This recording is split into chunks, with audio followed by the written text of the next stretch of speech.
connecting us to YouTube Live. Okay. All right. Hare Krishna. Prabhuji, can you unmute, please?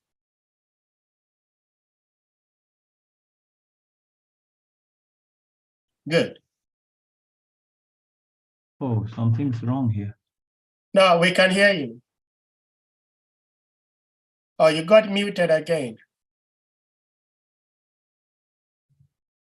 Hare Krishna. Hare Krishna. Thank you so much. So Prabhuji, if you're ready, we may put the verse on the screen and you start. Yes, okay. Okay, thank you so much.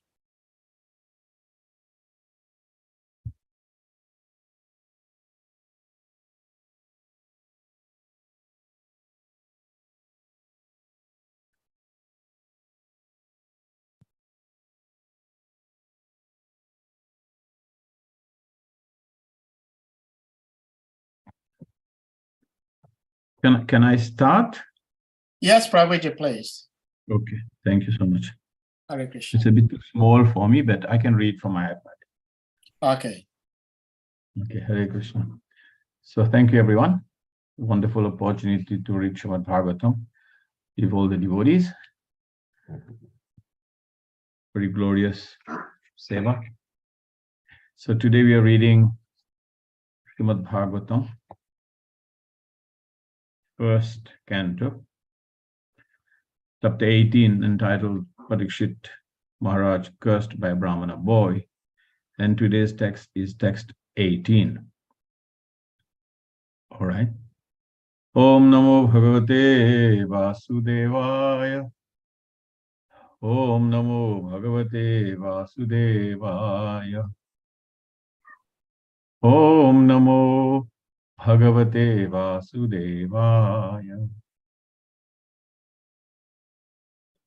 Narayanam Namaskrityam Naram Chaiva Narottamam Deving Saraswatim Vyasam Tato Jayamudhiraye. Nastapreshu abhadreshu nityam bhagavata sevaya bhagavati utamashloke bhaktir bhavati neshtiki. Grandharaja Srimad Bhagavatam ki jai. Karmani yasmin anasvasase dhuma dhumrat manang bhavan apayayati govinda Pada Padma Savam Madhu. Word meaning, karmani, performance of, asmin, in this, anasvase, without certainty, dhumma, smoke, dhumra atmanam, tinged body and mind, bhavan, your good self, apayayati, very much pleasing, govinda, the supreme, the personality of Godhead, pada, feet, Padma Asavam, nectar of the lotus flower, Madhu, honey. Translation. We have just begun the performance of this fruity activity, a sacrificial fire, without certainty of its result, due to the many imperfections in our actions. Our bodies have become black from smoke, but we are factually pleased by the nectar of the lotus feet of the personality of Godhead Govinda, which you are distributing. Purport by His Divine Grace is Bhaktivedanta Swami Srila Prabhupada. The sacrificial fire kindled by the sages of Naimisharanya was certainly full of smoke and doubts because of so many flaws. The first flaw is that there is an acute scarcity of expert brahmanas able to carry out such performances successfully in this age of Kali. Any discrepancy in such sacrifices spoils the whole show, and the result is uncertain. Like agricultural enterprises, the good result of tilling The paddy field depends on providential rain, and therefore the result is uncertain. Similarly, performance of any kind of sacrifice in this age of Kali is also uncertain.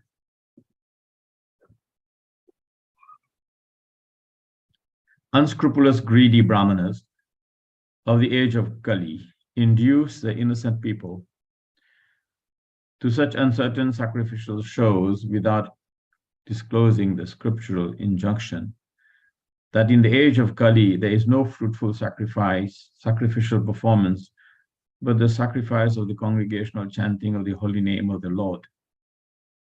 Suta Goswami was narrating the transcendental activities of the Lord before the congregation of sages, and they were factually perceiving the result of hearing these transcendental activities. One can feel this practically as one can feel the result of eating food. One can feel this practically as one can feel the result of eating food. Spiritual realization acts in that way. The sages of Naimisharanya were practically sufferers from the smoke of a sacrificial fire and were doubtful about the result. But by hearing from a realized person like Suta Goswami, they were very fully satisfied. In the Brahma Vavarta Puran, Vishnu tells Shiva that in the age of Kali, men full of anxieties of various kinds can vainly labor in fruitive activity and philosophical speculation. But when they are engaged in devotional service, the result is sure and certain, and there is no loss of energy. In other words, nothing performed for spiritual realization or for material benefit can be successful without the devotional service of the Lord. Hare Krishna. Om Jnana Timirandhasya Jnananjana Shalakaya Chakshurunmilitam Yena Tasmai Sri Gurave Namaha Sri Chaitanya Manobhishtam Stapitam Yena Bhutale Swayam Rupa Kadamayham Dadati Satatantikam Namo Vishnu Padaya Krishna Presthaya Bhutale Srimati Bhakti Vedanta Swami Niti Namine Namaste Saraswati Deve Gauravani Pacharine Nirvishesha Shunyavadi Paschatya Deshatarine Jaya Sri Krishna Chaitanya Prabhu Nityananda Shri Adwaita Gadadhara Sivasadi Shri Gaura Bhakta Vrinda Hare Krishna Krishna Krishna Hare Hare Hare Rama Rama Rama Hare Hare Grandharaja Srimad Bhagavatam Ki Jai. So we have just begun the performance of this fruitive activity, a sacrificial fire, without certainty of its result due to the many imperfections in our action. Our bodies have become black from smoke, and we are factually pleased by the nectar of the lotus feet of Govinda, which you are distributing. So very interesting verse. We're in the middle of trying to read how Srila Vyasadeva has written and laid out the development of Srimad Bhagavatam. First, the curse of Maharaj Parikshit in this chapter, and then appearance of Shukadeva Goswami, the hearer and the speaker of Srimad Bhagavatam. But then the first canto of Srimad Bhagavatam has an a beautiful lot of things. Also, even though Shukadeva Goswami speaks in the second canto, right from the beginning, and he starts incredibly powerfully, Sotavya, Rajendra, Ninam, and so on and so forth, blasting away at those who are not interested in hearing about the Supreme Lord and interested in eating, sleeping, and so on and so forth. So in the first canto, sometimes acharyas say that it is an introduction to the book because the proper speaker of Srimad Bhagavatam as per this time and circumstances. At the age of Kali, the speaker is said to be Sukadeva Goswami, and the hearer is Sriman Parikshit Maharaj. But other times, Srimad Bhagavatam had always existed, have always existed, because it is a story of the Supreme Personality of Godhead. And it's not that it just come into being now. It's always been there. And different narrations of Srimad Bhagavatam has always been available. Even in the heavenly planets, even in the Yamalokas, the story of Srimad Bhagavatam, which means the beautiful story of the Supreme Personality of Godhead, has always existed. So just a few days I was reflecting on this, and I was thinking, this is written by Srila Vyasadeva, but even he's written it maybe preemptively, even before the death of Parikshit Maharaj, because he writes about the death of Parikshit Maharaj in Mahabharata, but then he writes the Srimad Bhagavatam after the Mahabharata.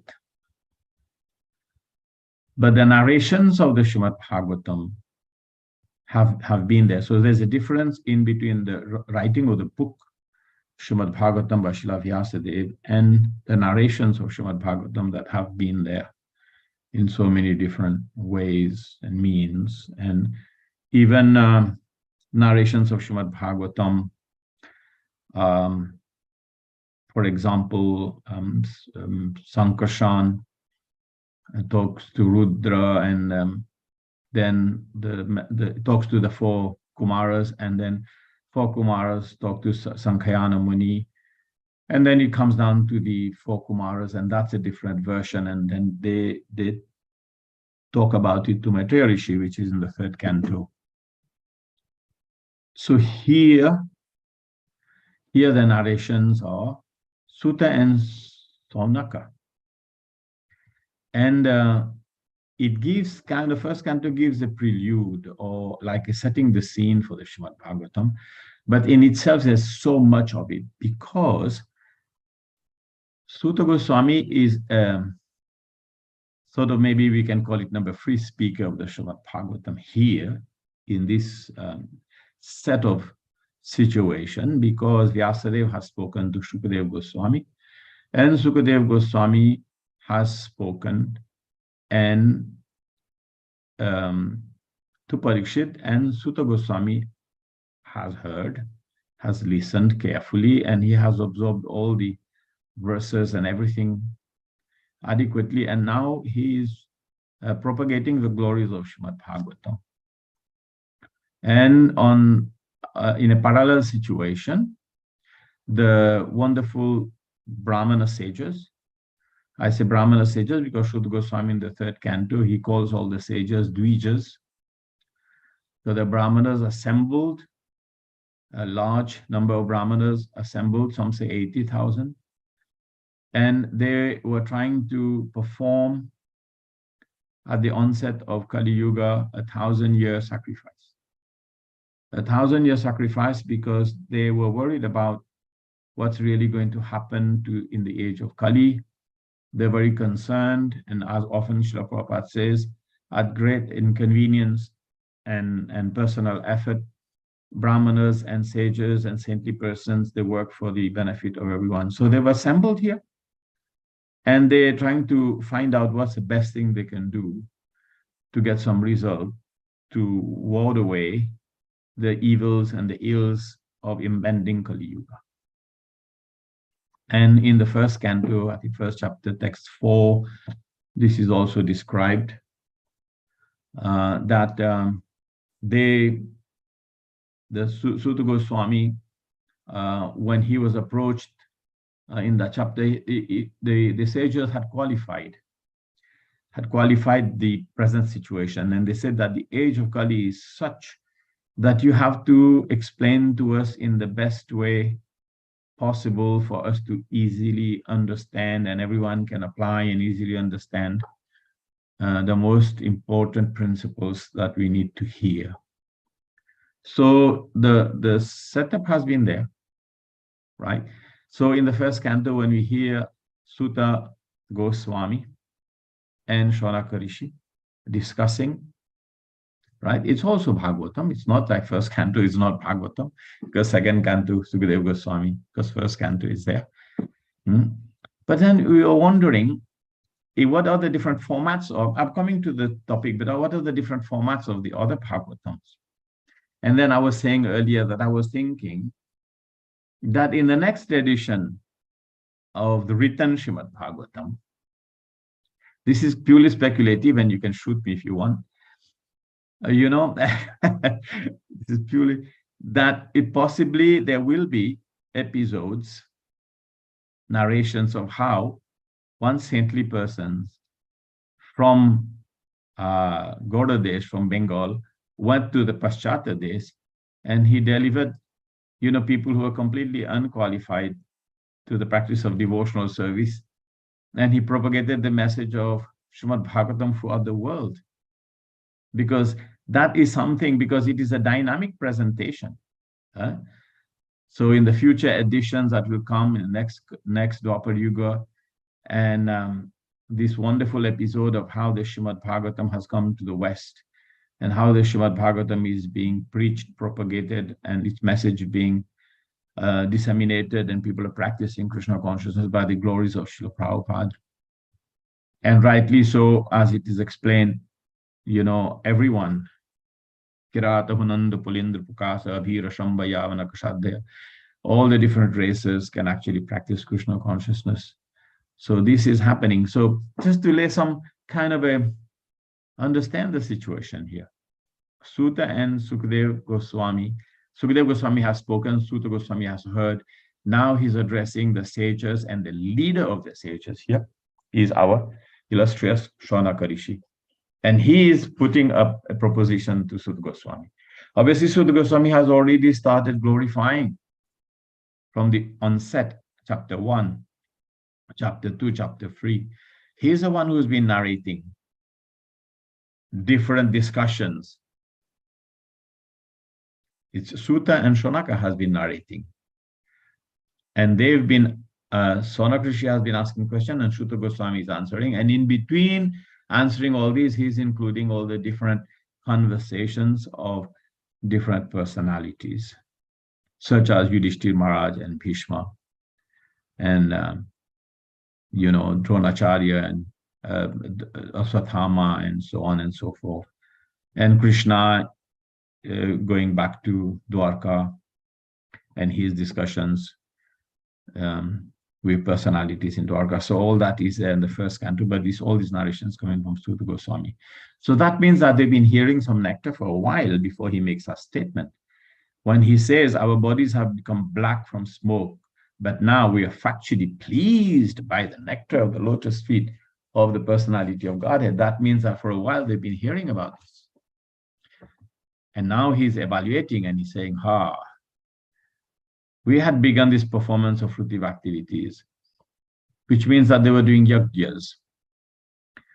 They were doing ritualistic sacrifices, and they could not see the result. And Prabhupada is saying the result of hearing Krishna Katha is as good as getting the feeling of your hunger going, for example, when you eat. So Prabhupada said that here. So in essence, they could actually see that. They were evaluating, they were understanding, they were assessing that we had started this 1,000-year sacrifice, and some progress, some apparent progress was there, but we could feel that, you know, the progress in terms of time, the performance of the fruitive activity, of the fruitive sacrifices is there, but we couldn't see any result. So this is what it is here now. So he said the fire kindled by the sages was certainly full of smoke and doubts also. Doubts. Because of so many flaws. Because they were very expert brahmanas. They were honest brahmanas, and they were compassionate to the people of Kali Yuga. They could see that the episode happening in front of them, the age of Kali had started. And they've already seen the death of Maharaj Parikshit. Just remember, Because Sutta Goswami is narrating, and where did he hear it? He heard it from Shukadeva Goswami. And when and how was Sukadeva Goswami speaking? He was speaking to Parikshit Maharaj just before his death, right? So they already know that they've heard about all this. So that's why putting it into the right context here. So the sacrificial kindle, the fire kindled by the sages of Naimisharanya was certainly full of smoke and doubts because of so many flaws. The first flaw is that there is an acute scarcity of expert brahmanas able to carry such performance successfully in the age of Kali. So this is definitely one of the main problems. Is Prabhupada narrates in third canto, the sacrifice at Daksha, that Bhrigu Muni was such an expert brahmana, incredibly expert brahmana, that by the recitation of proper Vedic verses in the right meter, in the right chanda and the Gayatri, he actually called upon Ribhus, powerful demigods, and they came just by performance of the utterance of proper mantras. And then these demigods, the Ribhus, actually they vanquished Virabhadra's army, who was sent by Lord Shiva to cause disturbance in the yajna of Daksha. So you can see how powerful they were. So but at the same time, now we understand the sacrifice. The Brahmanas at Daksha's sacrifice had said that the sacrifice, my dear Lord Vishnu, you are sacrifice personified. And what is sacrifice? And let us compare it to what Srila Prabhupada is explaining here and understand it. He said, in a sacrifice, you are the clarified butter, the ghee. You are the fire. You are the chanting of the Vedic hymns. And you are the fuel, you are the flame, you are the kusha grass on which the brahmanas are seated, you are the sacrificial pots, and you are the priests who perform the yajna, you are the demigods headed by Indra, and you are the sacrificial animals. Everything that is sacrificed is you or your energy. This is from the third canto. So if these elements are not in any way representing Lord Vishnu, it doesn't actually work. This sacrifice, these yajnas become a waste of time. And Srila Prabhupada, when he was installing Krishna Balaram, I think, 74. Yeah. Sometime, I don't know.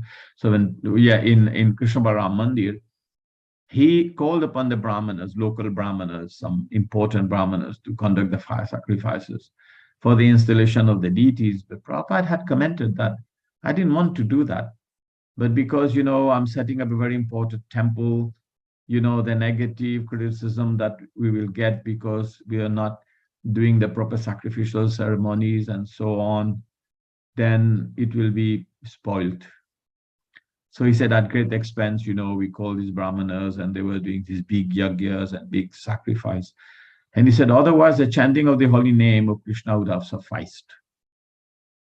And he said, but because the devotees were chanting the Hare Krishna Maha Mantra very powerfully, and Prabhupada said that actually because the devotees were chanting the Maha Mantra powerfully, everything was successful. So these sacrifices, very difficult because first the brahmanas, Prabhupada is saying here, I don't know whether I can get my purport right. It's okay, Prabhu, because there it's difficult for me to see. Prabhupada is saying that the first flaw is the acute scarcity of expert brahmanas. Right? Obviously, in the beginning of our movement, Prabhupada felt like there was no brahmanas. So any discrepancy in such sacrifice spoils the whole show, and the result is uncertain. And Prabhupada is giving example of agricultural enterprise. When you grow a crop and you grow some plants or you grow some vegetables, you don't know what's going to be the result because it is very much dependent on, the weather.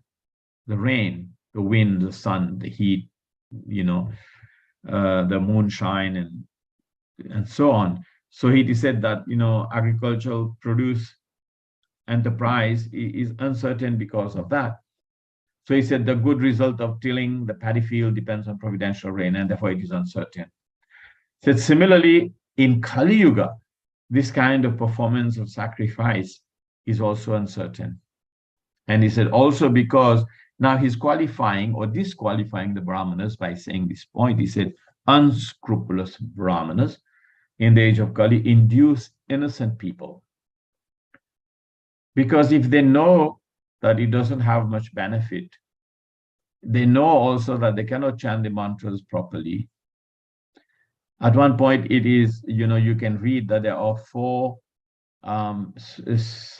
specialist brahmanas are required for 4 specialist brahmanas are required for performing of any yajna.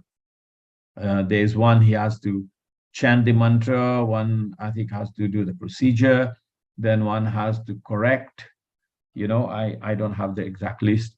So he said, these 4 categories of brahmanas have to be there to be able to do any sacrifice properly. So obviously, even at the beginning of the age of Kali, they weren't able to do this. So therefore, they could see that, it's not quite right here. The feeling is not setting in the heart. So therefore, they're presenting that.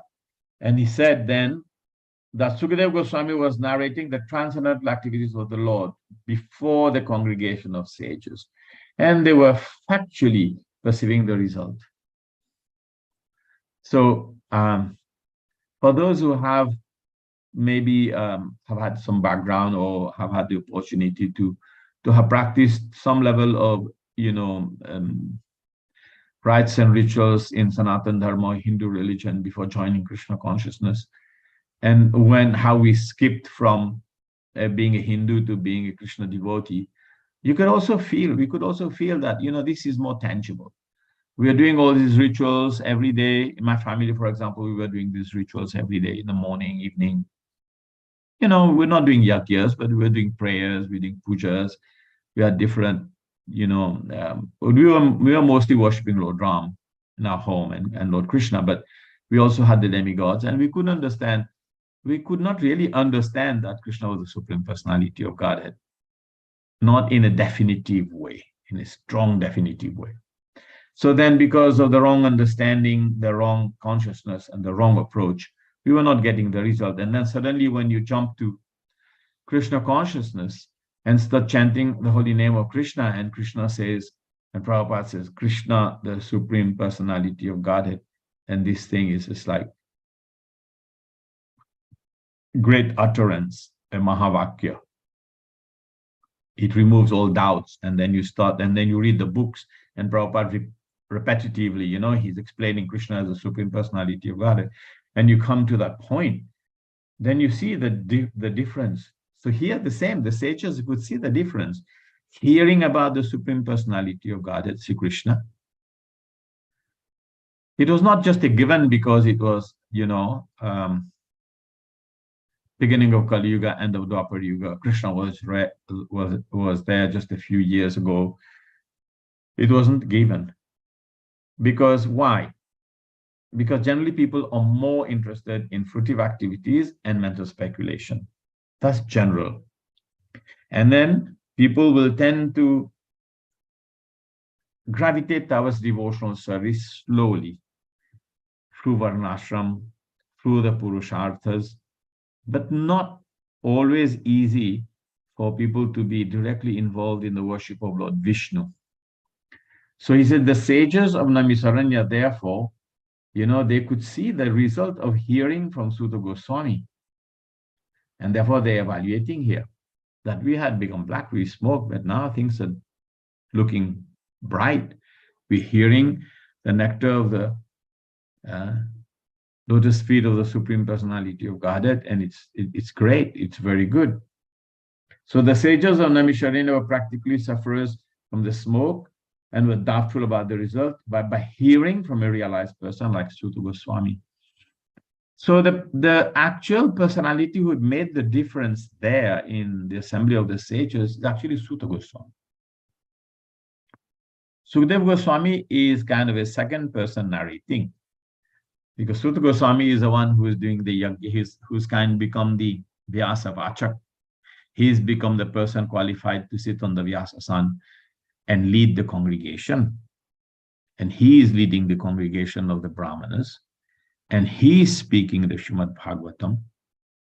He's speaking what he heard from his spiritual master, Sukadeva Goswami. So therefore, at this point, they are thinking, wow, what a great personality.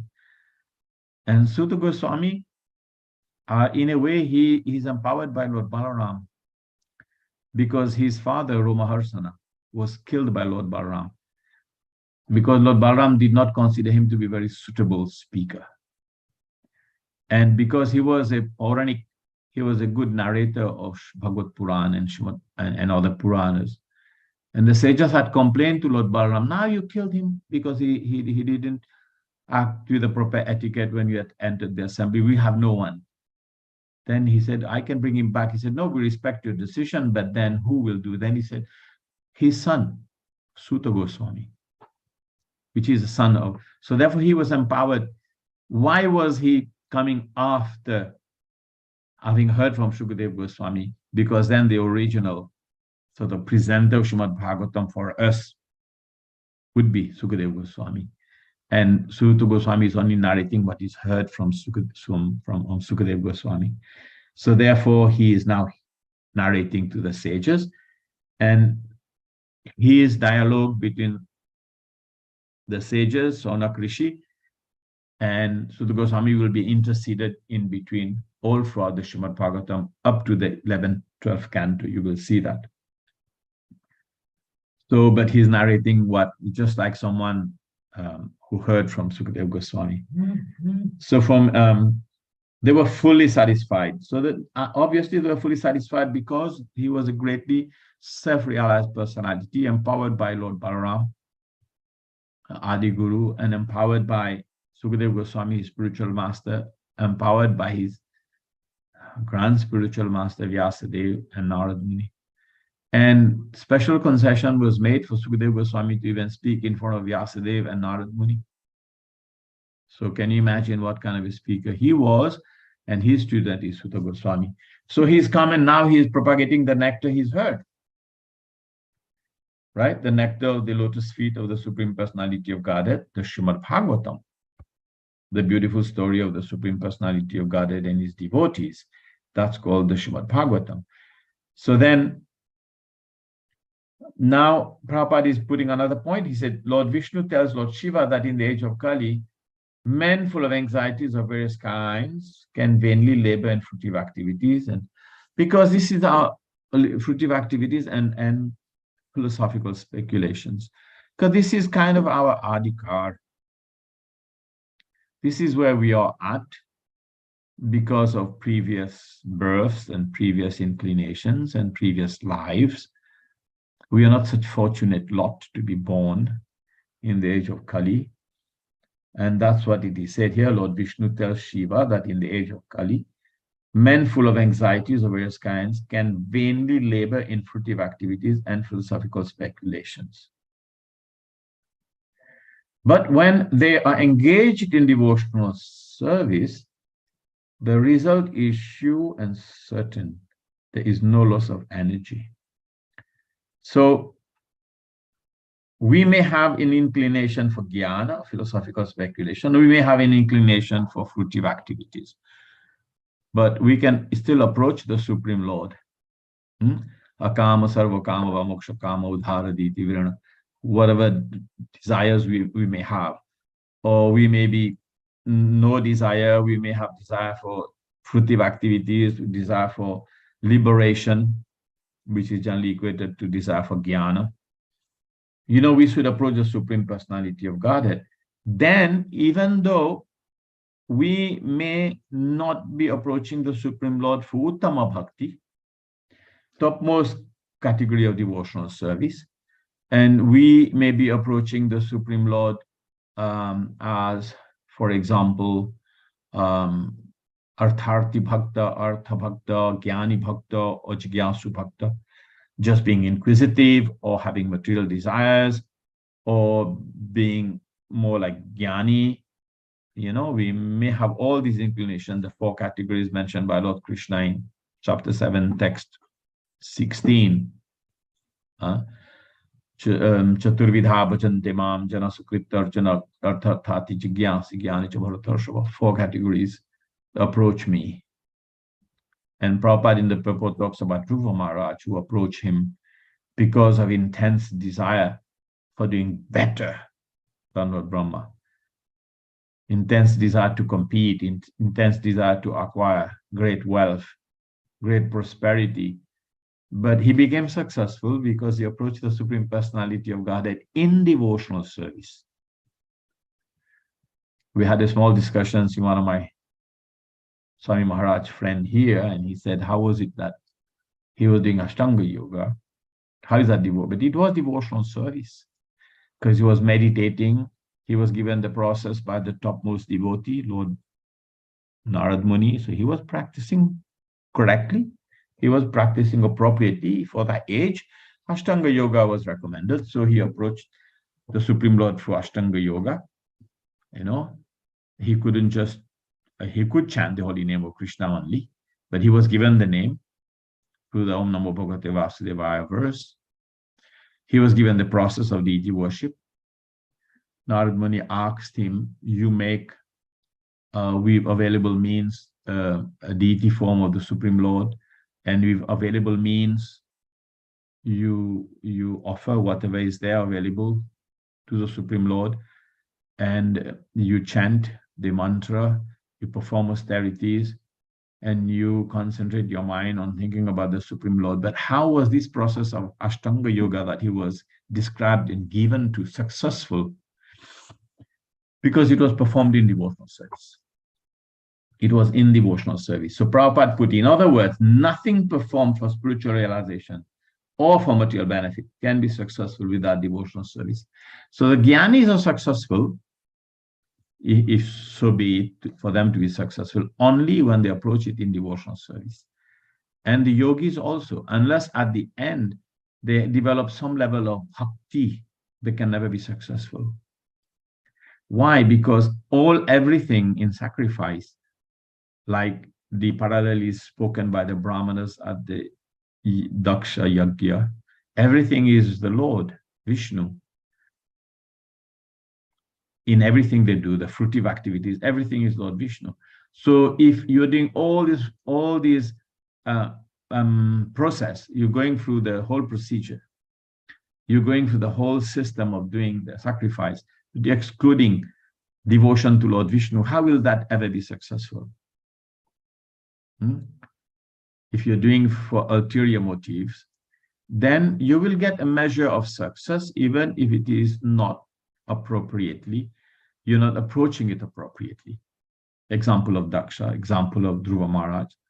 They were trying to perform sacrifices for the satisfaction of Lord Vishnu, but they were influenced by the lower modes, Rajogun, Tamogun. But they were successful in the end, even though it was troublesome path, because they did not approach the Lord with Uttama Bhakti as described by Rupa Goswami. So here,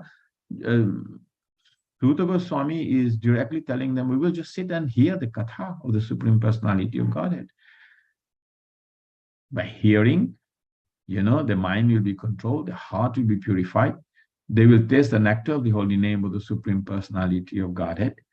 And in this age of Kali, chanting of the holy name of Krishna, even Shukracharya, Shukracharya at one point he had spoken, I think in the 6th canto, and he said the chanting of the holy name of Krishna make all sacrificial performances successful.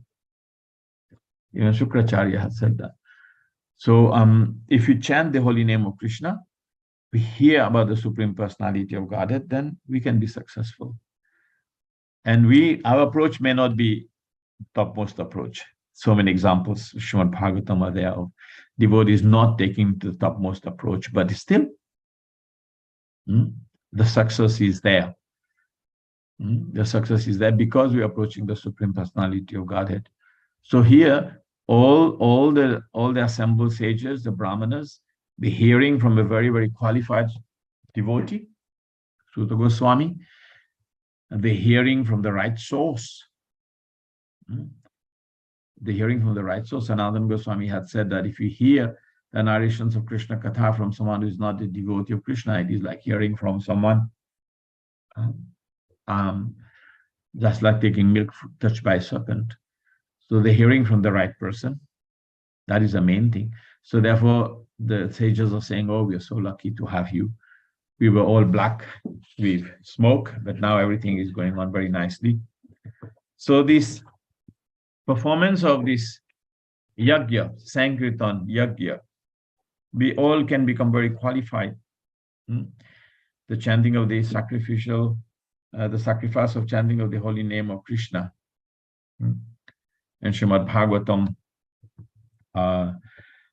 in third canto again, you know, the last chapter, the description of someone who chants the holy name of Krishna, he is meant to have performed all Vedic sacrifices, performed all kinds of charities, visited all holy places, and given all varieties of charity.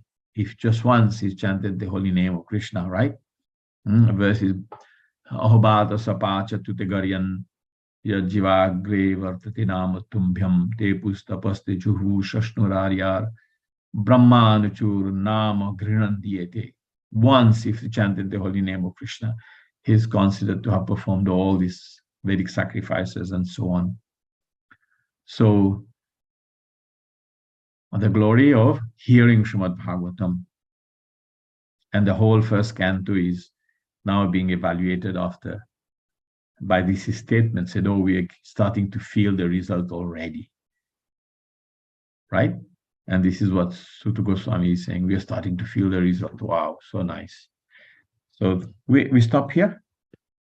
There's so many senior Vaishnavas here, it's better that they all bring their points together and we have nice discussion. And Hari Chakra Prabhu, Shivas Prabhu is here, and Varaha Prabhu. And so let's hear from all of you. Hare Krishna, thank you so much, Prabhuji, for the wonderful class. It's always beautiful hearing from you in particular. And we also want to formally recognize the presence of His Grace Srivas Vanachari amongst us here. Shivas Prabhu ki jai. Hare Krishna. Thank you, Prabhuji.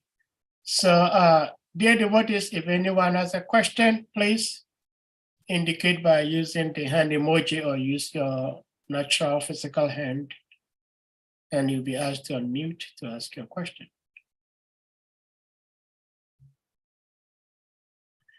Prabhu, I have a question. Well, like I said, thank you so much for the class, as always. If I may put the verse on the screen, because I highlighted something here, what Srila Prabhupada was saying. I mean, nobody can contradict Srila Prabhupada, but it just requires clarification. Srila Prabhupada was saying is the last sentence. In other words, nothing performed for spiritual realization or for material benefit can be successful without a devotional service to the Lord. And I was wondering, there are many materially successful people who have no clue about the Lord and His devotional service. So how do we understand that?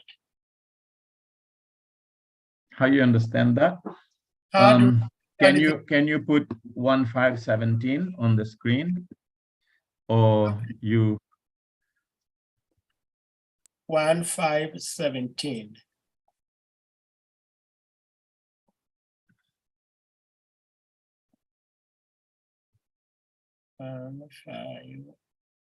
Chaktva swadharmam charanam bhujang haret bhajan napakvo tatpatet tatu yadi jatra kavabhadram abuddha mushyakim Kuvartavapto bhajatan sadharmata. So there's a verse. It said, one who has forsaken the material occupations to engage in the devotional service of the Lord may sometimes fall down while in an immature stage, yet there is no danger of his being unsuccessful. There is an answer, but the second part, the answer to your question is the second part. On the other hand, a non-devotee, though fully engaged in occupational duties, does not gain anything. So we may be successful, we may apparently be successful materially, but what is that success worth? What was the success worth, for example, for Queen Elizabeth II? Out of the 6 wonderful residences, she didn't manage to take a single penny with her. So materially speaking, what is success? You know, someone may have a few PhDs and degrees here. When they're gone, next life, they're not born PhDs and degree holders. They come with zero naked, and naked brain, naked body, zero intelligence, zero knowledge, and they have to build it up again. But if they had acquired knowledge about the soul, that knowledge stays. So even though Chaktva Swadharmam, Charanam Puja, they may neglected the Swadharma, you know, the proper practice of religious and conditional duties, right? But he will be successful no matter what, because he's taken to the devotional service of the Lord. Very often we've heard from our teachers is one thing. Is a yogi also in the end, unless he matures towards devotional service of the Lord in his practice of yoga, he will not be successful. And if the jnani doesn't tend towards the Supreme Lord in his search of knowledge and come to the lotus feet of understanding Vasudevam Sarvamiti, like Gita says, Samahatma Sudurlabha. Bahunam Janmanam Ante, after many, many births. And this is the explanation of the jnani becoming successful. Bahunam Janmanam Ante, Jnanavan Mam Prapadyate, Vasudevam Sarvamiti, Samahatma Sudurlabha. Very, very rare, because they may approach the absolute truth for the process of jnana after many, many, many, many, many, many lifetimes. They get a little bit of bhakti, a little bit of devotion, and they incline toward the Supreme Lord. Oh, in all my search, the Supreme Absolute Truth is Govinda, Sri Krishna. Then they become successful. Even the yogis who may be practicing Ashtanga Yoga, or they may be doing the, step-by-step Krama Mukti, and so on, their success is only when they incline towards devotional service in the end. Otherwise, their success is only material, because they will be given better power, better position, and therefore higher planets. But that's not liberation, that's not success. That means promotion to higher realm, promotion to higher prosperity, promotion to higher opulence and power, but that's not success. That's what Prabhupada is saying here. I noticed that when I read it earlier, Saha. I noticed that actually. He said, in other words, nothing performed for spiritual realization or material benefit can be successful. Now, it's a very, very powerful statement, without the devotional service of the Lord. And that's what it really means.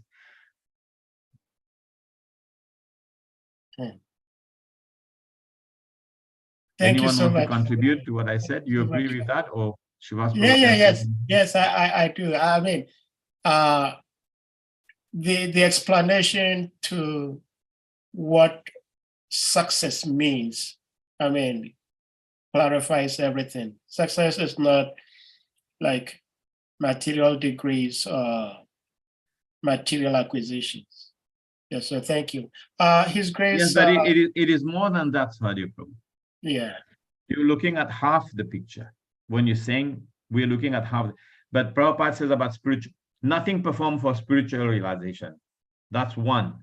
Or material benefits. That's two. Yeah. So we define material benefit as being, what is that? Nothing. Yeah. But even spiritual realization, without devotional service, spiritual pursuit, the jnani, he's making a spiritual pursuit. The yogi, he is a transcendentalist. He is one of the transcendentalists. But his successful yogi will not be a successful yogi if he doesn't have an inclination for devotion to the Lord at the end. The successful jnani will not be a successful jnani unless he has a devotional inclination toward the Supreme Lord in the end. So it's not just the material thing, it's both. Yeah, okay. This is a very interesting paradigm because Bhagavatam delineates that till the end. No yogi is successful unless then he may be successful in attaining what? Powerful positions. By spiritual process, yes, but the aim is material, and because in the vision, field of vision, he doesn't have the Lord, the success is not there. Yeah. Yeah, like you said, it's a very tricky paradigm that but I do appreciate. I know you can go much more deeper than what you just shared, but I appreciate it. It's very satisfactory. Sorry, Salika Prabhu, please, you may unmute. Thank you very much, Dave. Hare Krishna Prabhu, please accept my Prabhu. respectful obeisances. Is my voice clear? Yes. Okay, good. Prabhu, I just wanted us to a little bit more go a little bit deeper into the subject matter, the question Sadhguru Prabhu asked, because we're talking like a devotee, but to a gross kami, a transcendentalist, a yogi is understood. He has some inclination about spiritual life, but a gross materialist doesn't even have a conception of life after death. So all he could see is this material world. So how do we deepen this explanation to such a person? Because he feels, well, I don't care whatever next life is there. All I know is this present life, and I'm successful, whatever I'm doing. So how do we take the explanation a little bit deep further? I just wanted you to go a little bit further on that. Well, what did Prabhupada do? He was in the midst of the most intense materialistic civilization and successful materialistic civilization, and materialistic people, people inclined towards karmic life, and they're very successful. But he just, it's an interesting question, and I think how it happens, we have heard so many stories of how it happens, and I was just thinking today about Bhakti Tirtha Maharaj. Now, yesterday I was listening to Bhakti Vasudeva Maharaj's class. I listened to the class this morning when I woke up. I thought I wanted to hear from him. So it was a very sweet class. He was talking about, what do you call, gratitude thinking, appreciative thinking.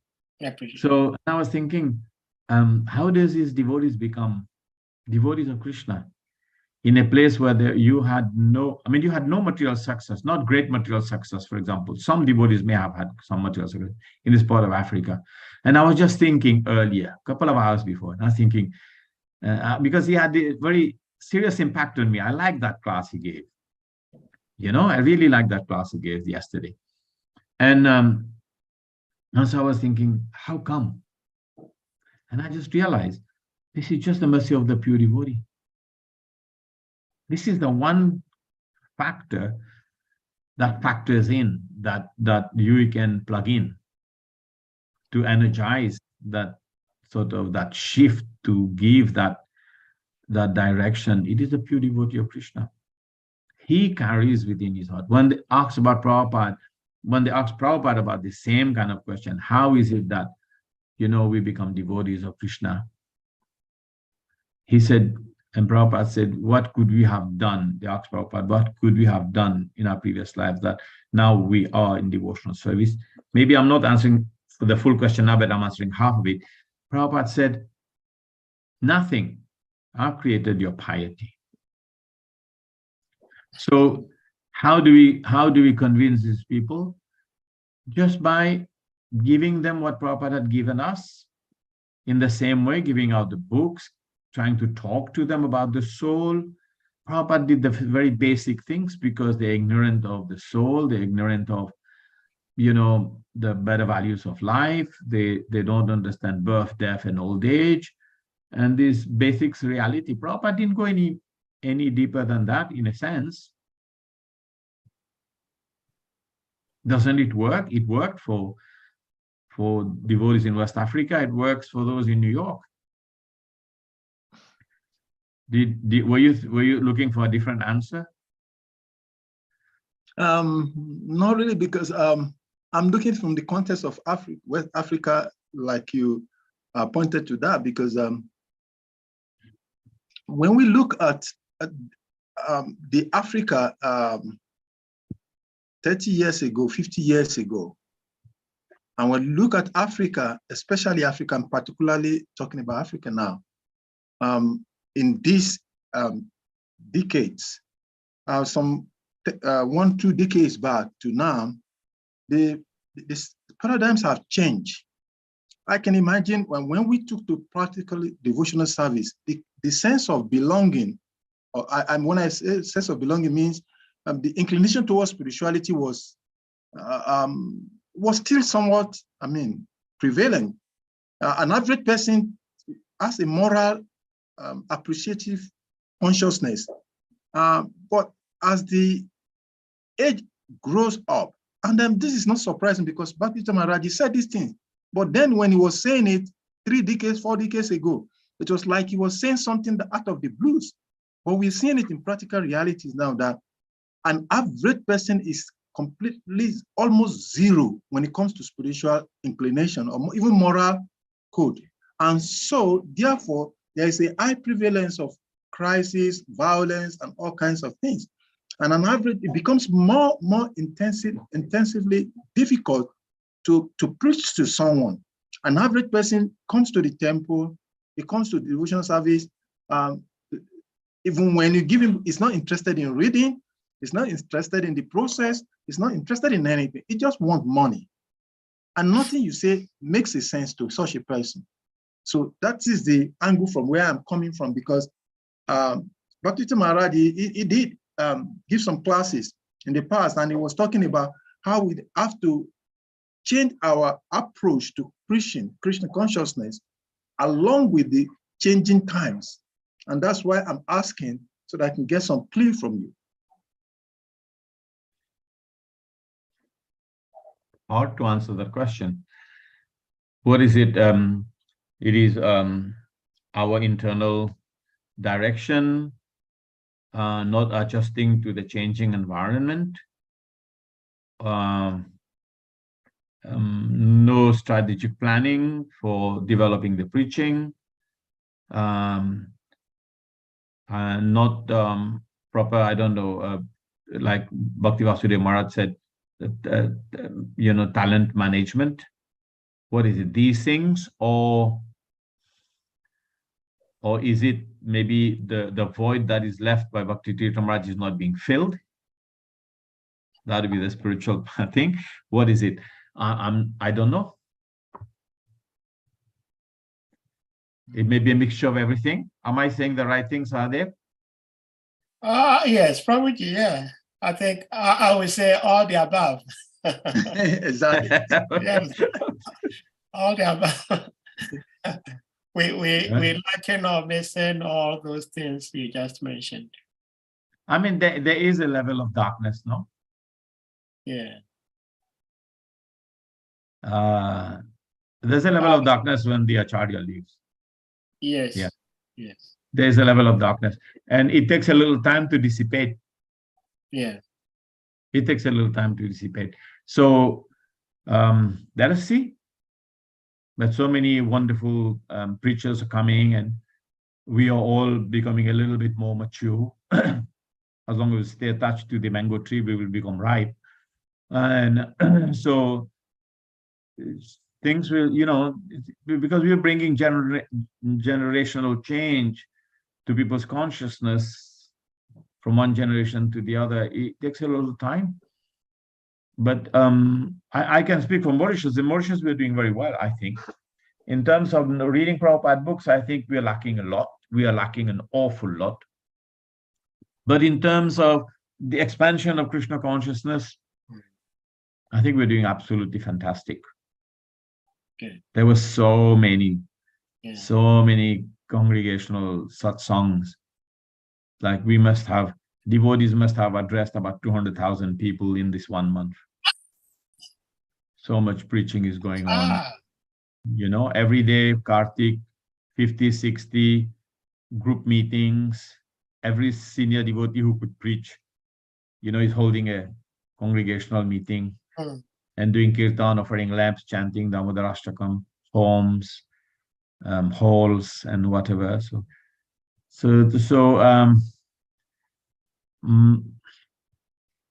Maybe you need some fresh thoughts from maybe some fresh input. Also, sometimes is important. Some thinking, like some re-evaluation. Like let us see from this purport, Shalika Prabhu. He was Sonak Rishi was re-evaluating. He was re-evaluating, no? Yeah. Yesterday, he was appreciating. Today, he's re-evaluating. Verse 11, he was appreciating what's going on. And now he's evaluating. He's saying, but what we were doing was not right. So we can evaluate. It's a good thing. Your question is very much similar to Sonak Rishi because it's evaluating. So from time to time, we have to evaluate our strategy. And sometimes I feel like I have changed my thinking, for example, for Mauritius. We were always planning strategically and we were always arguing, going backward and forward, strategic planning. And now it's none of that. Everyone is doing what they feel should be done for Krishna consciousness. Very voluntary, very individualistic, very spontaneous. And the results are there. It's not big management, heavy-handedness. Okay, we go this way, we go that way, we go this way. No, everyone is doing what they can do. And it's expanding. So maybe there, in West Africa, the circumstances may be different because the culture is a little bit more alien to Krishna consciousness. So maybe there requires a little bit more strategic thinking. I don't know. We're just talking among friends. So yeah. Okay. Thank you. I think what you're touching on are very important that I think we all can consider or reconsider. Yeah, So, there's two persons, but let me read something in the chat. It yes. says, Anadi Nidhanam Das. Yes. Anadi Nidhanam Das. Okay. Can you Krishna read? Prabhu.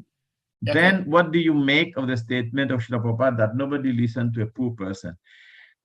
Can you please throw a little bit light on that, Hare Krishna? Well, Bhagavad Gita. Yadyad acharati shreshtat tat tat tevetaro janaha. What great man does, common men follow. That's just the rule. Yeah. So yes, no one listened to poor person. People who are successful, people who are powerful, people who are leaders, people listen to them. That's why Anadi Nidhanam Prabhu is very simple to understand that all the narrations of Srimad Bhagavatam are done to kings because they are the most influential. Why did Krishna speak to Arjuna? Because he was a most renowned person in the world, even in the universe at that time. He was being glorified in the heavenly planets. So Krishna decided to speak to him. Like Parikshit Maharaj was so powerful, he stopped the age of Kali having its influence, even though chronologically Kali Yuga had started. He stopped it. He was so powerful and he ruled over realms that were not even seen by Yudhishthira Maharaj. He was ruling over realms that even his grandfather could not approach. He was so powerful. And therefore, when he started hearing Srimad Bhagavatam, the elite of the universe came to attend that discussion between him and. So can you imagine if some poor sadhu in a cave wanted to hear Srimad Bhagavatam, who would give 2 cents to attend it? You know, just the way it is. Just the way it is. Right. All right. Yeah. Thank you so much, Prabhuji. Yeah. Ras Vilas, Prabhu, please you may unmute. Krishna Prabhuji. I can see His Great Governor Prabhu. I don't know if you can speak before I do. Oh, no, you raise your hand first, so you go ahead. All right, thank you, Prabhuji. So my question is somehow related to what His Grace Aleka Prabhu asked. I'm just reflecting on 1 or 2 things I've heard already. In one of Srila Prabhupada's interview, when he was asked if the scriptures does not conflict, because we are learning from all other sources like the Vedic and then the Quran and the Bible. Prabhupada answered that no, he doesn't see any confliction there because the main source is pleasing the Supreme Lord, who is Krishna. And I also heard or read in one of Prabhupada's that milk that have touched the mouth of a snake or a viper is no more milk but poison. In Prabhu's delivery, he said that to listen to Krishna Katha or to hear, we have to hear from a qualified Brahmana.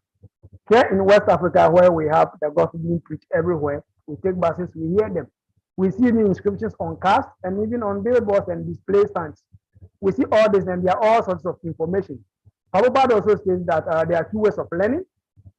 We have hearing and then seen by example, practical example. And one who learns faster is by hearing, and that person is the first class. So if Prabhu says that we have to hear from a qualified Brahmana, how do we are we able to identify that this person is a qualified Brahmana? Because by nature, all living entities are devotees of the Lord. We have our brothers who are in the Christendom or the Muslim or other aspects. They all preach the gospel, which one or the other I may term it to be Krishna Katha, because from different sources. So Prabhu, how are we able to identify this person is a qualified Brahmana, or the message coming should be considered as being qualified to be, let me say, accredited as being a good Krishna Katha that may add some value to the life of a Vaishnava. And also, I also love to know, in our context, no, as we said that a living entity initially or originally we are all devotees of the Lord. Who is a devotee? I would love to know, because by definition, a lot of definition may come into mind. Is the devotee the one who chants the Maha Mantra? The devotee the one who wakes up at 10 Mangarati? The devotee one who are just taking first and second initiation? Please, if you can just throw light to summarize this point for me, I'll be very pleased. Hare Krishna. Hare Krishna. Thank you, Bhuji. Yes, a nice question. It's good context to it. Well, if you're working within the confines of a parampara, then everyone who is repeating the words of the parampara or who's being trained in the school of the parampara through the books of the parampara acharya, like in our case, this is simply Srila Prabhupada. And we are working within the confines of Srila Prabhupada's instructions. Then even a child of 6 years will repeat one of the statements of Prabhupada. It will be as pure, the statement will be as pure as what Prabhupada had said. So we have no difficulty in appreciating that, because then in that confines, no one is polluting or poisoning the instructions, because directly the instructions of Srila Prabhupada. So for us, I think it's easy. And the other angle you can understand is, you know, when a messenger in a wartime is bringing you a message, you're not going to start to try to qualify the messenger. You're going to try to take the message and do the right thing. So it's a little bit like this for us. People are suffering, people are into a different, into difficulty, and they're getting a message that gives them a sense of identity, a sense of belonging, a sense of direction. They can actually progress. And therefore, we should just, you know, some devotees, devotees of Krishna within the parampara, within the Gaudiya Vaishnava Sampradaya, they're all authorized. And they may have different degrees of purity, or maybe under the influence of different degrees of the modes of nature. But the message they're carrying is the same as Srila Prabhupada's message. So all of us were practicing devotional service, for example. The devotional service we are trying to practice, the aspect of the bhakti is pure, because we are approaching Krishna, we're trying to serve Krishna, we're chanting the holy name, we're worshipping the deities. But many of us, we may not be pure. We may be practicing devotional service with our own adhikar, our own qualifications or disqualification, with our own mixed desires in it, because of our sort of tampering with the modes of nature, or the frequencies of the modes of nature influencing us. But whatever we may be expressing, and whatever process we may be talking about, whatever we are saying about to people, about the soul, about the chanting, about karma, about jnana, about yoga, about devotion, about devotional service, about appreciating, those are all very important things, and they are pure things we are saying. And they have the effect as long as we are representing the teachings of the parampara. That's what it really means. Prabhupada, when he's saying that, that's what he means. It doesn't mean within the confines of our devotees, who is and who isn't. He is not meaning that. He's saying, if we are within the confines of our parampara, and the teachings are coming from the parampara, and the teachings are coming from our acharyas, then it's all okay. And that's why you see that even devotees who are our cousins, like maybe Bhaktisiddhanta Saraswati Thakur's other disciples and other children and disciples, they are also preaching, and they're also, to some measure, they're also successful, because they are doing the same thing, because they're also representing the same parampara, just slightly, become cousin brothers after a while. But if we are talking about, say, for example, another sampradaya trying to take our books, take our message, and not swear allegiance to Srila Prabhupada and to Bhaktisiddhanta Saraswati Thakur and Bhaktivinoda Thakur, and trying to interpret it in their own way out of the context of what Srila Prabhupada has said, that is poisonous. That's what it means here.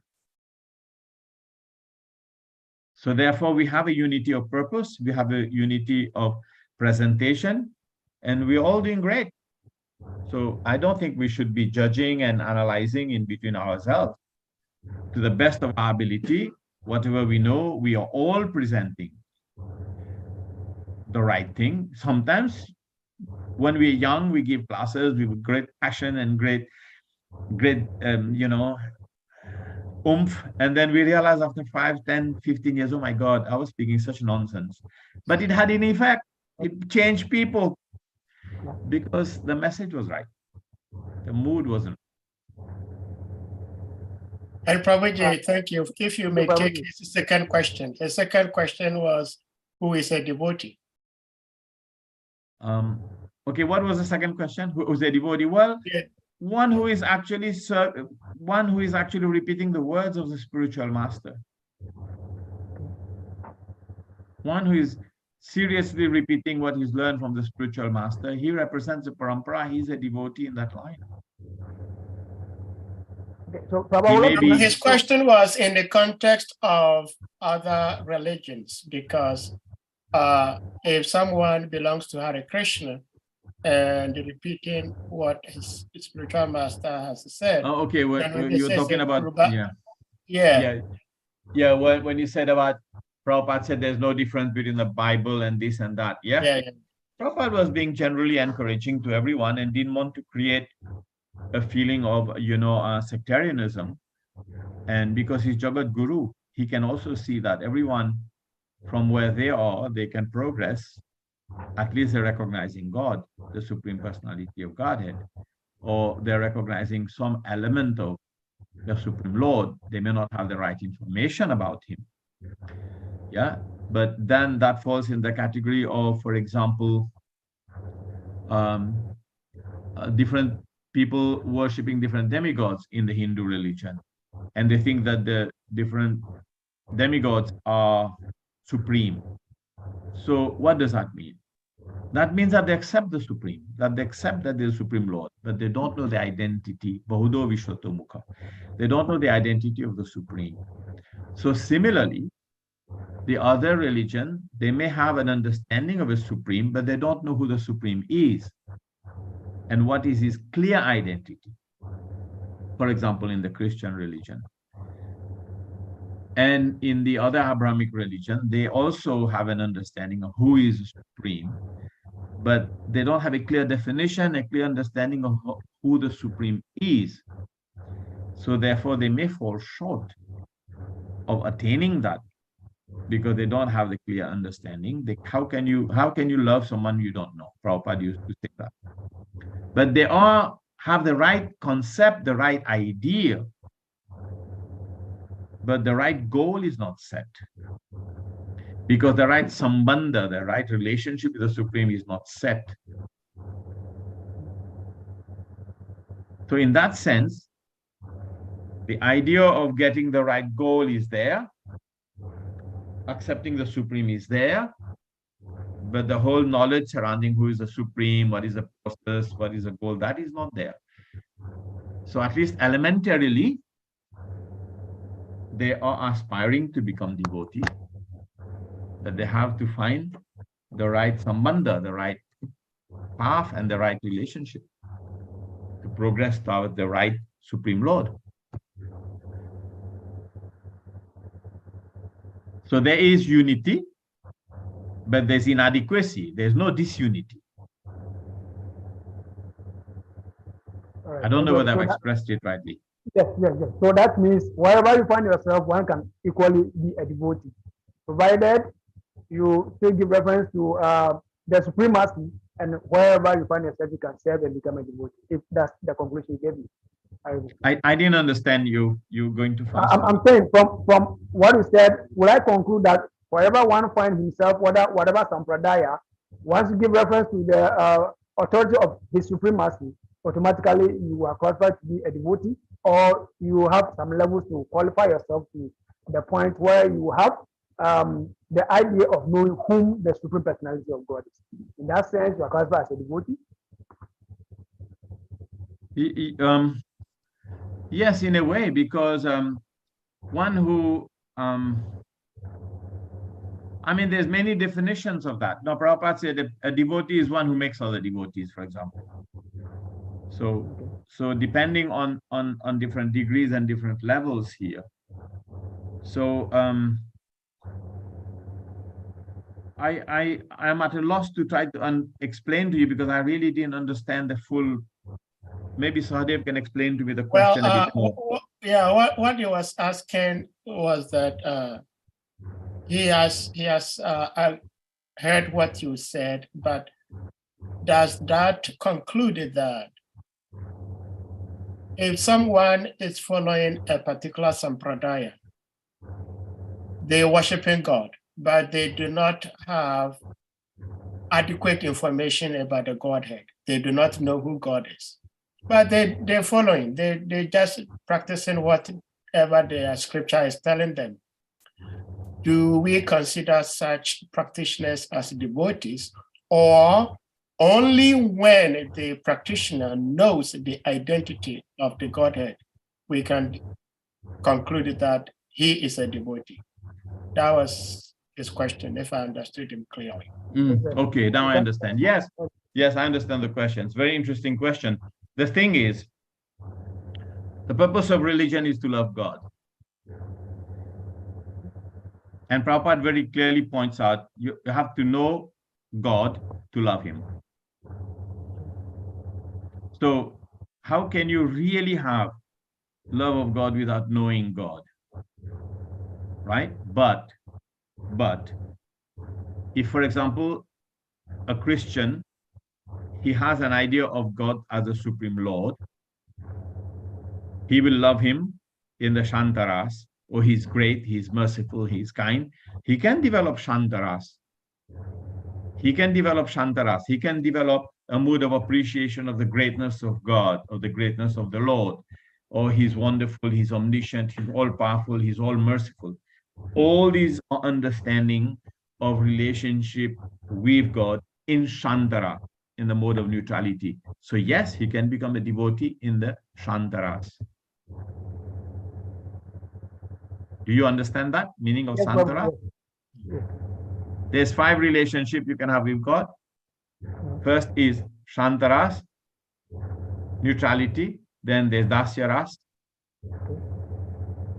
servitorship. There's friendship, Sakyaras. Then there is Vatsalyaras, parenthood. And there is conjugal. 5. Fully developed relationship with the Supreme Lord. But the other religions, depending on how they perceive and how much they lead their life religiously, they can actually attain to Shantaras. So yes, they're devotees in Shantaras. And this discussion we had with Mother Urmila, like a pure Christian person has such an appreciation for the greatness of God, right? But engages in the best glorification of the Lord and engages this high understanding of God as being supreme, beautiful, powerful, but have no specific information about him. It's in Shantaras. So yes, he's a devotee in Shantaras. Can be. All right, Prabhu. Thank you. As long as he understands, Rasvilas Prabhu, that God is a person. But if his identity of God is not even that God is a person, then that's impersonal. Okay, there's a question mark there. Does that satisfy you to the point? Yes, please. Yes, please. Father Prabhu, thank you for getting my question right. Oh, thank you so much. Thank you so much for the question. And Prabhuji, thank you for the answer and your patience. Govinda Prabhu, please, you may unmute. Hare Krishna.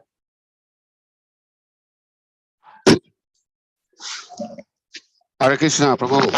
Dandava Pranam, Sadhguru Krishna Prabhu. Hare Krishna, Prabhu. Thank you very much. This is a very deep session of Bhagavatam you have given us this morning. Thank you. We really appreciate you so much. You have a depth of knowledge and you keep sharing. Thank you so much. But I would like you to help me here. We know the Srila Prabhupada, undoubtedly, Srila Prabhupada is a... Sorry, I'm on the phone right now. I'm sorry. Sorry, unmute Govinda Prabhu. Unmute Govinda. Yeah, sorry. Yeah, so we know Prabhupada is a pure devotee of the Lord. And we know whatever Prabhupada gave us, himself said was not actually came from him. But I was just an instrument in the hands of Krishna. So the book that he wrote, he said he was just a writer, but the dictator himself was the Supreme Personality of Godhead. And so sometimes he liked to read his own books. Yeah. Yeah. And so whatever he says, you know, is Krishna speaking. But here there's I need more clarification to this very point here.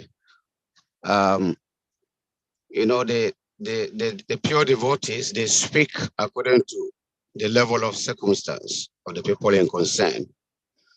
And so certain issues can be addressed, one thing can be addressed differently, depending on the mood of the people and the questionnaire. So if Prabhupada says that I made you a devotee, or I give you the piety for you to become a devotee, was he saying that based on the level of the questionnaire mind that prompted Srila Prabhupada to give him that answer, or that is how we should take it, that Prabhupada has made us devotees. Yes, most of us have become purified or attracted to Krishna consciousness by the measures like Prabhupada books that he made it available. But now, if you go back to Gita 641, when Arjuna asked the question, the previous question concerning the unsuccessful yogi, and the answer given by the Lord, because Arjuna was very desperately wanted to know what happened to a person who has been practicing yoga and could not complete and fall down. What happens to him? Everything end there. What is his fate? And so Lord Krishna explained to him what happened to such an unsuccessful practitioner. And so the Lord explained to Arjuna, he goes to heaven planet, is allowed to enter into pious realms and all that. And then after exhausting all the credit in the heaven realms, he come down again. And then again to take birth in a family of, rich aristocratic family, and those who are really lucky take birth among devotees. Yes. And so, here's the question. And we know Krishna is not partial. Krishna is equal to everyone. And we see the devotees who come into devotional service a very short period of time. They are highly elevated, they become gurus. And some will be there for many, many, many years. And they are still the same. Some even fall down, go away, and all that. And Guru Maharaj, Bhaitita Maharaj, was telling us one time about the children born into this movement. So these children are not just ordinary souls. And so we should take good care of them. They are devotees coming back again.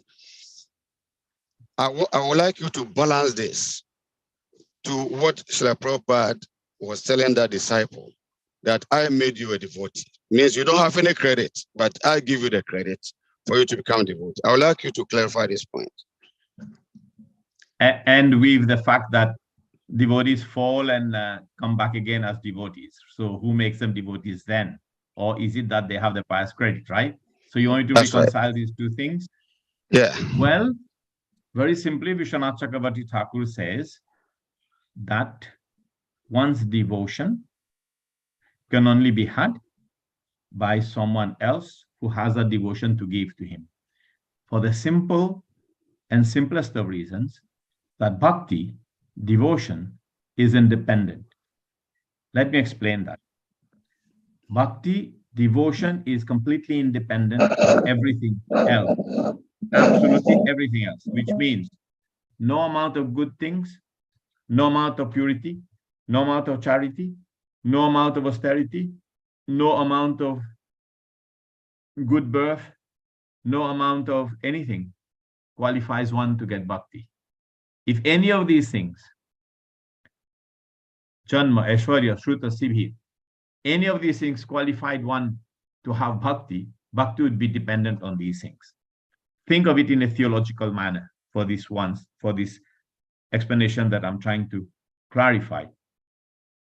Bhakti being independent, which means that bhakti, devotion, can only be had from devotion.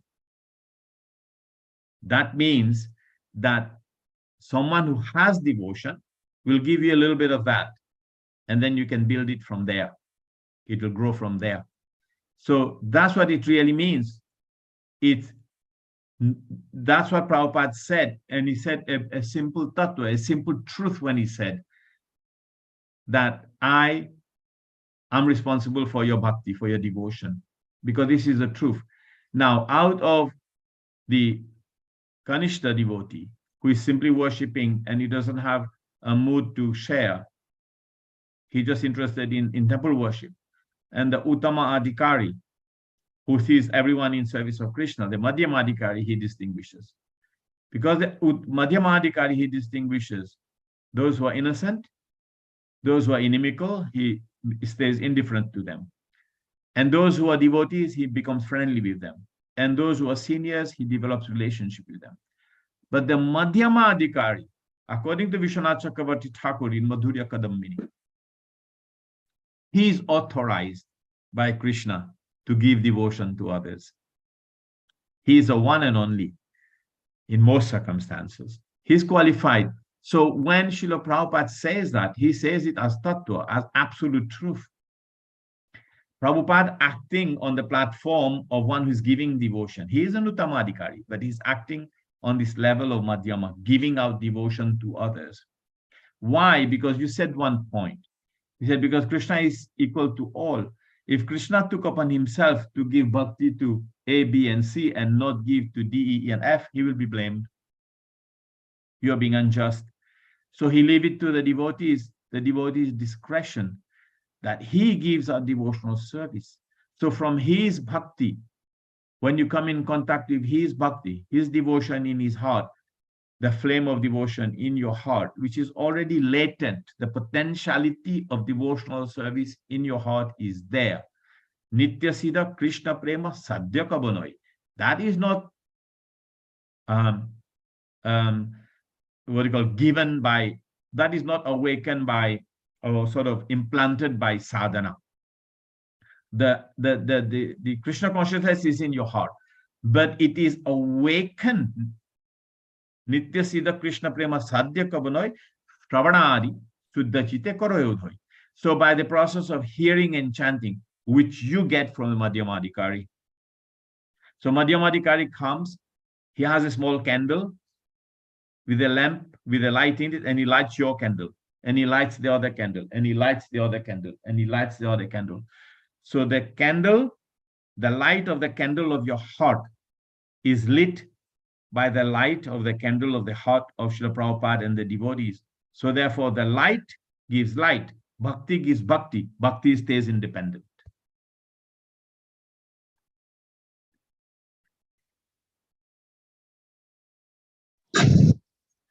If I hear you correctly, yeah, the last sentence that you just ended with, yeah, that makes sense. That makes sense to me. But that also means that I have to have a certain qualification. I have to hold a lamp, and you with a lamp can lit my lamp. So the qualification is to hold a lamp. If I don't hold a lamp, how do you lit it?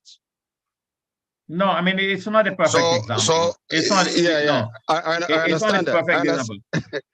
It's I understand that, but example, I'm trying to connect it. Yeah. Yeah. I get you. I think maybe the example is wrong. If you take it like that, then maybe I didn't do a good job explaining it. What I'm saying is, it's my fault. I mean, the bhakti, the devotion, you coming in contact with Bhakti Tirtha Maharaj, you're coming in contact with Shivas Prabhu, you're coming in contact with any of the Matajis and Prabhus here. And then someone becomes a devotee. Because by their act of devotion, you become a devotee. And practically, this is illustrated, Govinda Prabhu. You know, no one becomes a devotee by not getting a book, by not getting invited, by not asking to be chant Hare Krishna, or by giving some prasada. Everyone falls into some of these categories, that this aspect of Savanadi Suddha Chitte, purifying the consciousness by hearing process, is brought to them by someone who has that in them. And Krishna actually authorizes these persons to do that. And they do. And they do. So all of us, we may sometimes not be qualified fully as a Madhyamadikari, but we are doing the seva of a Madhyamadikari, or we are representing someone who is doing the seva of a Madhyamadikari, distributing Krishna consciousness. That's what I'm saying here. We're doing that seva. Thank you. Yeah. Thank you, Prabhu. Thank you, Hare Krishna. Thank you so much, Prabhuji, for the answer. Because I had just listened to one class by Keshava Swami who is the Sutapa Prabhu, now Keshava Swami. And he was answering this same question as to how does one become a devotee? And he said just what you said, that only bhakti gives bhakti, nothing else. It's not due to some punya, or it does not depend on anything. And so that statement you reference to, wherein Srila Prabhupada was saying that you don't have any piety, I made you. Before Srila Prabhupada said that, the devotee who was sharing this Leela also said that there are other God brothers, God sisters who, Srila Prabhupada indicated that they did some pious activities, and that has drawn them closer to the point that they can get closer to devotees.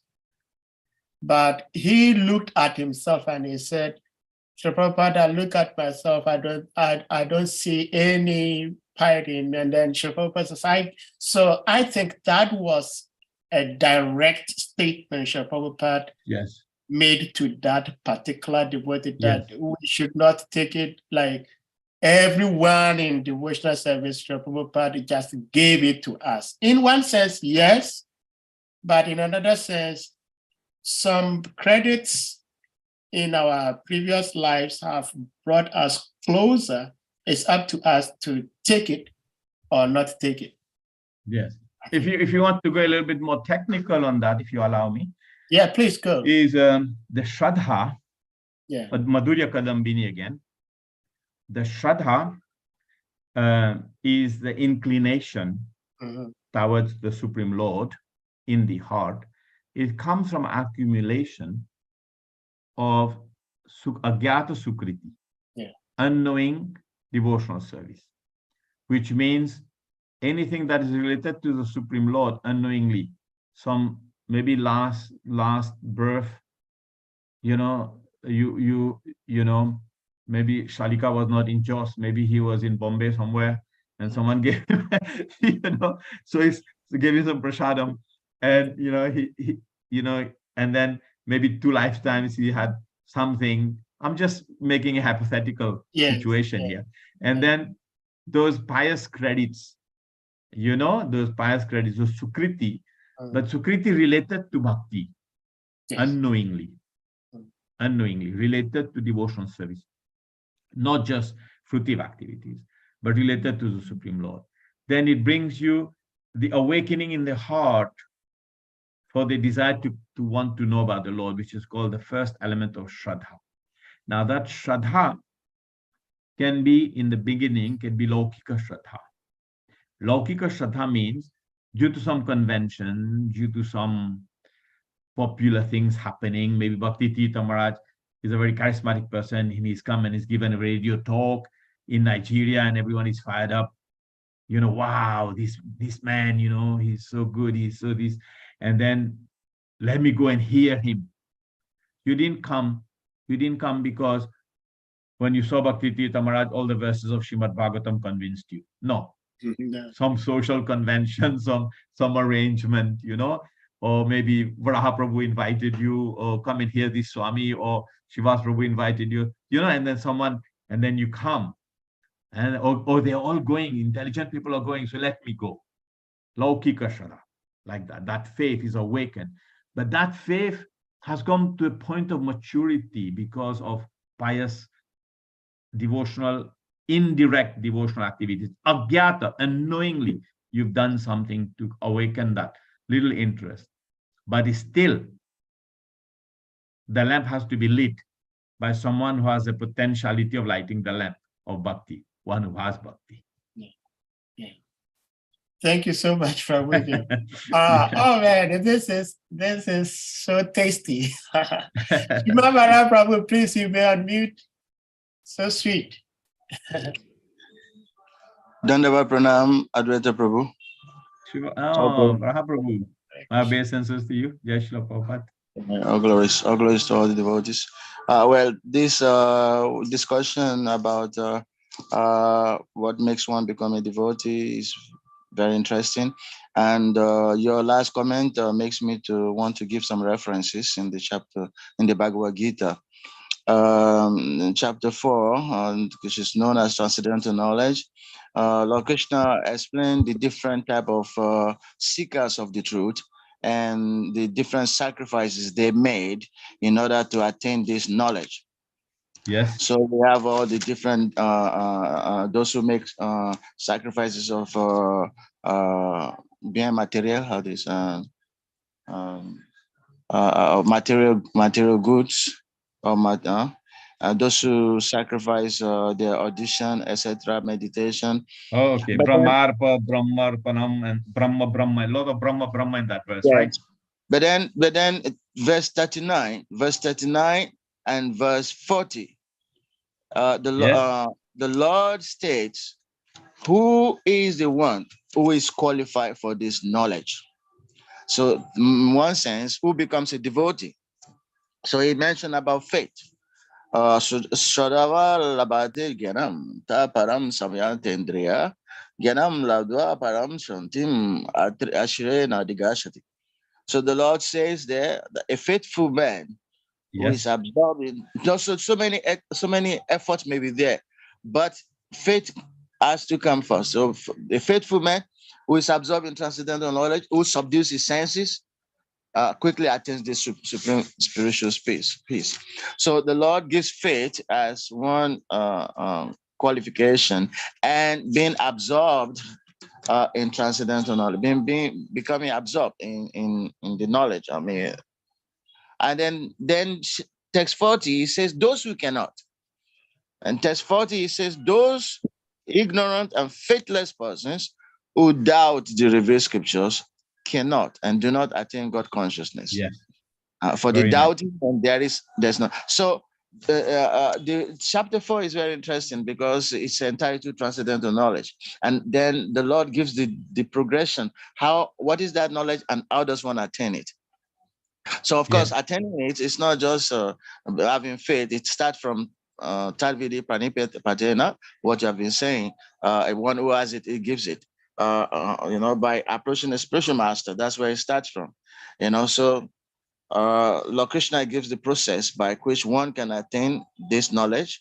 And attaining this knowledge means that we come to the boat of transcendental knowledge. One who is in this transcendental knowledge, even if it's the most sinful of all persons, is well situated and is going to attain it. That those assurances are there. So I think chapter 4 helps us to understand more how one becomes a devotee, how one attains it, and then what are the qualifications. That's just my small contribution. Thanks. Yes, thank you, Prabhu. Can I add a couple of words onto it, with your permission? Oh yes, Prabhuji. Yes, it's your class, please. Yeah, it's just this this Shraddha, this faith you're talking about here. What is the difference between Shraddha and Prema? Qualitatively, it is the same thing. The Shraddha is a seed of Prema. So basically, there is that, if you look at it in a more esoteric and deeper fashion, here the beautiful text that you've just read for our Prabhu is a Shraddha we're talking about. Prabhupada in the purport, he says, one called a faithful man who thinks that simply by acting in Krishna consciousness, he can attain the highest perfection.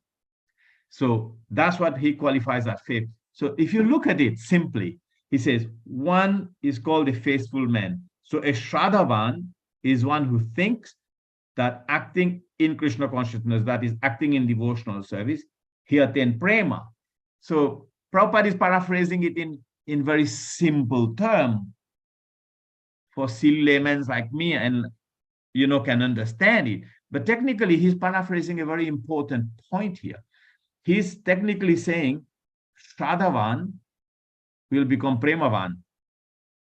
One, so that means that the spiritual master, he ignites the faith by his association, which basically means Nitya Siddha Krishna Prema, Sadhya Kabonoi not.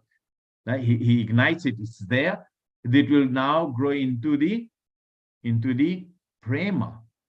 So qualitatively, when we hear this, Shraddha is not different to devotional service, bhajana kriya, ruchi, ashakti. It's not different qualitatively, because it is that one seed that will grow the plant, that will grow the tree, the branches, the flowers, and the fruits that will give the prema. Yeah. So qualitatively, there's no difference between. So Shraddha becomes prema. So Shraddha is a seed and prema is a fruit. Is a fruit, yes. So if you look at it technically, from the point of view of Bhakti Rasamrita Sindhu, you know that Shraddha, I'm not saying you're taking it, with all my apologies. I'm saying, I'm just adding an extra point, Yeah. maybe, yeah, that Shraddha is actually prema in its seed form. I love that analogy. Now I know when I put a mango seed, I know that is Shraddha. When I'm enjoying it, the mango juice, that is prema. And it's the same Right. mango. Right. Yeah, thank you so much, Prabhuji. Prabhuji, do you still have a few minutes to spare? Because I see His Grace Salika has a question, and we also like to hear from His Grace Shivadvanacharya. Yes, of course. So Salika, Prabhu, please, you may unmute. I see you laughing and smiling. Yeah, I'm enjoying it. He's sitting in a big office, that's why. No, it's so much juice we are drinking today. Yeah, it's interesting actually back to how it affects the art when it is spoken in a particular way. And I really appreciate the line of discussions. Actually, I was just going to give a little contributions based on realization to the subject of the question that arises to this discussion, that bhakti is not dependent on anything, and that pious credit, actually sometimes we think that pious credits leads to bhakti, and then most often time the verse relating to that in Bhagavad Gita 7:28, when Krishna says Yesham tu antagata papam yanamam punya karmanate don't do venemukta vajanti mam bridavrata. So most often times when those who have that thought of mind that by performing pious activities one can develop bhakti, it's somehow confusing. But the beauty of that particular verse is one of my favorite verses, is that in the purport, Prabhupada clarified to confirm that yes, piety leads to attraction to devotional service, but it does not happen without the association of devotees. And Prabhupada in the purport quoted a very beautiful verse, which is one of the Prabhupada's famous verse, that 552, where he says, Aho Mahasevam Dwaram Ahu Vimukte. And that verse, a very beautiful verse, Prabhupada said. So when we're talking about, and you actually pointed, that's why I dropped my hands initially, because when we talk about engaging in pious activities in previous life and in this life, it is not just ordinary pious activities, but pious activities that actually relates to the to devotional service, to the pure devotees. So that Prabhupada cleared in that quotation of the SRIMAD BHAGAVATAM. So when that point I wanted to buttress, but towards the end of the answer of the question, you actually went back there and then you mentioned that. So that was why initially I dropped my hand, because when we talk about pious credit leading to bhakti, it is not just ordinary pious credit, but pious credit in relation to the pure devotional service. Related to devotional activities, unknowingly, getting prasadam, hearing the holy name, getting a book, exactly. Doing a kind gesture to a pure devotee, these kind of things. Unknowing, it's called agyata sukriti, unknowing activities in relationship to, connection to devotion or devotee. Yeah. Thank you very much, Prabhu. Yeah, thank you so much. Because pious activities can be very detrimental, because Janma Aishwarya Shruta Sibire Damana Madhapuman, it can be very bad. Good birth, and Kunti Devi says, what is all this? Good birth, Janma Aishwarya Shruta Sibire. not very good, Not you very know, good. so it can be detrimental. Exactly. Yeah. I heard a story about one very sinful person who, after death, did not go to the court of Yamaraj, and all the devas were wondering how. And Yamaraj's answer was that because one day this sinful person saw a saintly person who was really weak and had had his Bhagavatam drop from his hand on the floor, on the ground, sorry, and then he somehow picked it up and then gave it to him. So just by that simple act, he became disqualified to go to the court of Yamaraj. So, amazing. Yeah. So I don't know if His Krishna Vasvanachari would like to say something before we let we'll hear Prabhu from go. Prabhu. Yes. Hare Krishna. Hare Krishna, Prabhu. Thank you so much, Adwaita Krishna Prabhu, for such a wonderful, beautiful presentation. I just wanted to say Inspired by all of you. Just one thing I wanted to say. I'm not at home, so I'm far away from home, but I'm trying to catch up with the lecture. So, Krishna Das Kaviraj mentions in the Antya-lila, he says, Vande Sri Krishna Chaitanya, Bhakta Anugraha Kataram, Yena Kena Pisantushtam, Bhakta Datena Shradaya. Shradaya. So Shradaya here, Lord Chaitanya reciprocates with the devotee's faith. To that degree of faith that we have, Sri Chaitanya Mahaprabhu reciprocates with that faith. However, it is mentioned that one may have volumes and volumes of faith, but it will not ignite until one comes close to the pure devotee. Just like you may have tons and tons of petrol, but if no fire comes near it, there is no question of combustion. But as soon as some fire comes close to it, it explodes into flame. So the pure devotee is like that fire that makes this faith explode into action. That's all that I wanted to say. That Prabhupada said, I am your good luck. I am your good fortune. Without me, there is no question of explosion of bhakti in you, even though you may have such great piety, such great, like Americans, they were greatly pious. But until the pure devotee, like Sri Prabhupada, walked amongst them, they ignited that faith. So the association with devotee is very crucial for anyone who wants to practice bhakti. That's all that I wanted to say. Thank you very much.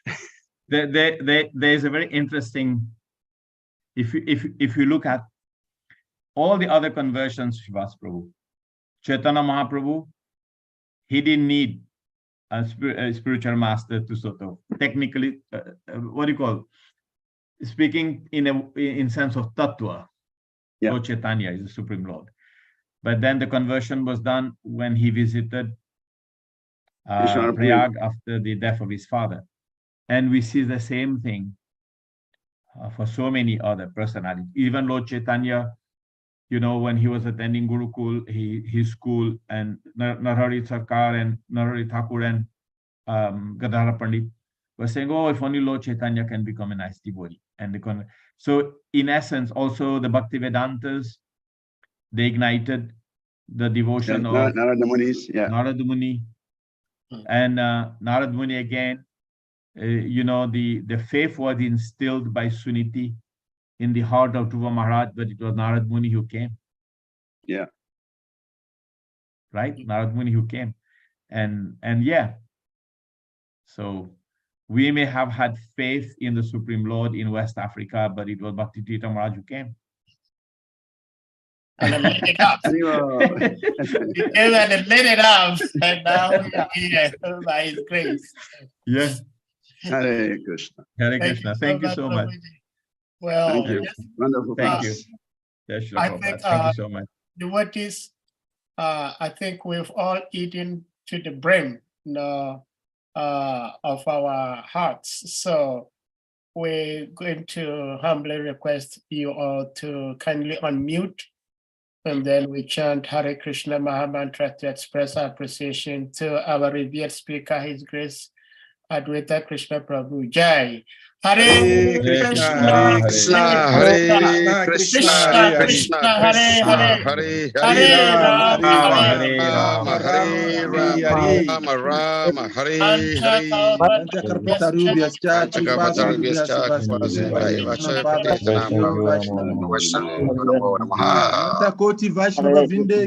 Hare.